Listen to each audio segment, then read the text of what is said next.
Welcome back. Political panel time. Let me introduce them. Terry Sullivan, CBS News political contributor, Republican strategist. Chuck Rocha, also CBS News political contributor, Democratic strategist. And I want you to know, so if you go back to the archives of the show, did a long-form interview with Chuck about his life, how he got into politics.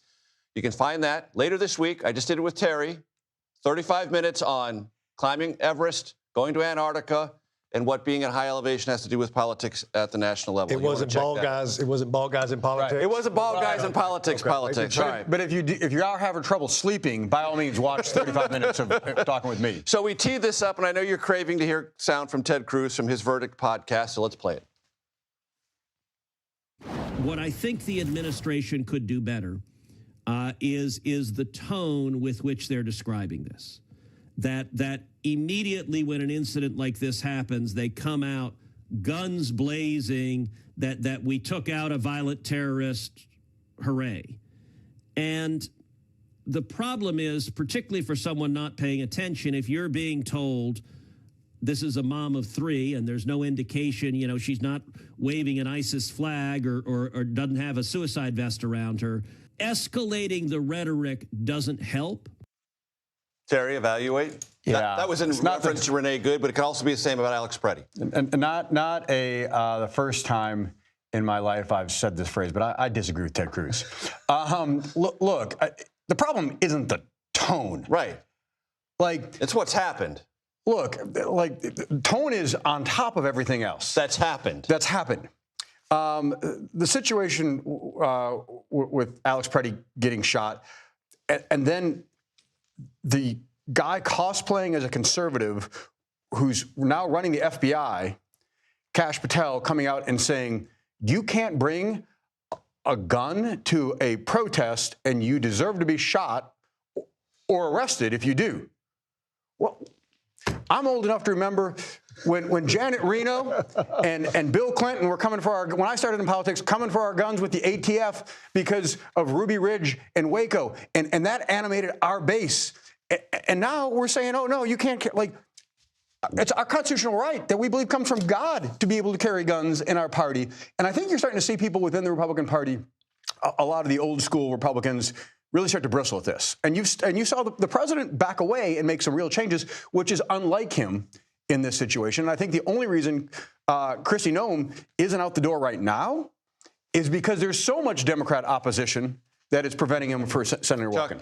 Yeah, it would look like he was caving. I'll say this, is that, I'm one of the few Democrats who'd give Donald Trump credit when he was talking about the border and the chaos at the border, and they made it a whole thing. And there was a lot of chaos at the border. And as a Democrat, I would talk about that on this show and other shows. The American people did not like the chaos at the border, and Democrats paid for it. Well, right now, those same people don't like the same chaos they're seeing on the streets of Minnesota.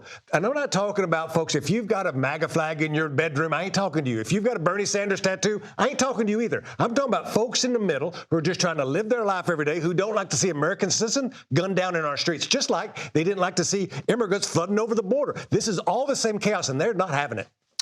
I want to quote for you something that John Fetterman, the senator from Pennsylvania, Democrat, put out this morning.